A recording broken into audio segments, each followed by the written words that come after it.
Baik, kita lanjutkan kembali kabar petang, kita ke Prof. Gayus. Prof. Gayus, kalau tadi berdasarkan penjelasan dari Pak Arianto ini bahwa ganti rugi ini masih menunggu dulu adanya sidang PK. Nah, sebetulnya kalau secara undang-undang atau secara hukum ini seperti apa? Apakah memang setelah 3 bulan langsung bisa diberikan ganti rugi kepada Peggy atau seperti apa? Yang saya dengarkan tadi Jenderal Arianto tidak mengatakan seperti itu. Beliau justru menempatkan putusan ini adalah yang terbaik, membuat tidak diulang-ulang seperti yang masa lalu. Ya. Yang masa lalu selalu ditimbulkan sprendik baru, itu yang saya pahami tadi beliau. Kalau saya salah mohon maaf. Tapi kira-kira ini harus diajukan lebih dulu karena sidang yang lain nanti yang baru lagi. Justru kelebihan atau pendidikan dari putusan ini sangat menonjol, mengatakan di butir 5 tidak sah segala putusan dan penetapan yang dilakukan oleh lebih lanjut oleh termohon, yaitu kepolisian, yang dikenakan dengan penetapan tersangka atas diri termohon dan pemohon. Artinya bahwa pemenang pra-peradilan ini tidak bisa ditersangkakan lagi. Persoalan PK nanti orang-orang yang terkait dengan PK itu pandangan saya. Oke, nah tapi apakah ada jangka waktu tertentu untuk seseorang pasca dikabulkan gugatan pra-peradilannya ini untuk mengajukan ganti rugi, Prof? Peraturan pemerintah nomor 32 tahun 2015 jelas 3 bulan setelah putusan diputuskan. Oke, maksimal 3 bulan pasca putusan pra-peradilan ya? Ya, segera didaftarkan atau diajukan. Baik, kita ke Prof. Peradilan, tapi ya kenapa? Baik, kita ke Pak Arianto dulu. Pak Arianto, ini 3 bulan setelah putusan pra-peradilan ganti rugi ini harus dibayarkan, ganti ruginya secara material. Tanggapannya seperti apa Pak Arianto? Oh bukan gitu, tadi kalau nggak salah Prof. Gayus itu mengatakan menggugat ganti kerugian itu bisa dilakukan paling lambat 3 bulan setelah putusan itu. Jadi setelah putusan pra-peradilan kemarin itu menang, barulah ini yang pihak yang bersangkutan itu menuntut ganti kerugian. Sorry ya kalau saya pemahaman saya keliru ya. Itu paling lambat 3 bulan. Jadi masih ada kesempatan 3 bulan untuk mengajukan ganti kerugian itu yang makanya saya tidak mengatakan setelah 3 bulan baru boleh, enggak. Saya tidak paham mengenai bagaimana caranya atau prosedurnya mengenai memproses ganti kerugian itu dan bagaimana hakim itu memutus bagaimana. Saya tidak punya pandangan itu ya.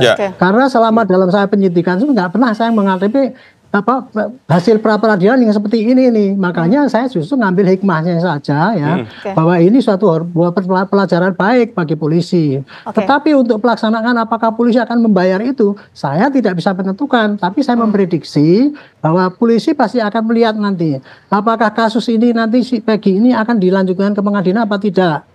Itu sangat tergantung dengan perkara PK itu, karena Peggy itu dulu kan ditangkap dengan kaitannya dengan 3 DPO yang putusan 2016 itu yang sekarang masih diperdebatkan. Oleh karena itulah nanti kalau seandainya PK itu ditolak, berarti putusan yang dulu sah. Berarti penyidik masih punya peluang bahwa Peggy itu memang bagian daripada tersangka yang harus dicari. Dia pasti akan nyari bukti-bukti yang lain kemudian untuk menetapkan lagi Peggy sebagai tersangka.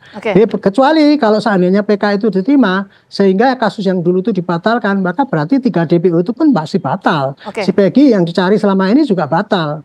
Sehingga penyidik tidak mempunyai kewenangan lagi untuk melanjutkan penyidikan Peggy ini, tetapi mencari melakukan penyidikan ulang seluruhnya. Pak Arianto berarti melihat Peggy Setiawan ini masih bisa berpotensi menjadi tersangka lagi?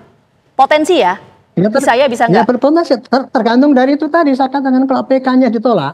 Berarti kan yang dipakai acuan kan putusan 2016. Itu tidak dianulir dengan pernyataan-pernyataan di ini kesaksian yang bertebar banyak banget itu. Kalau ditolak ya PK-nya. Gitu. Tapi kalau diterima berarti kan menggugurkan putusan yang 2016 itu, menggugurkan juga DPO yang di dalamnya ada Peggy dan 3 yang itu. Ya, Pak Arianto, kita sampai situ dulu. Cara berpikirnya gitu. Itu potensinya ada ya. Pak Gayus, bagaimana ini potensi jadi tersangka masih bisa lagi untuk Peggy Setiawan? Ya pandangan saya tentu tidak bisa lagi karena itu adalah objek yang lain ya, yaitu orang-orang yang ada pada PK itu.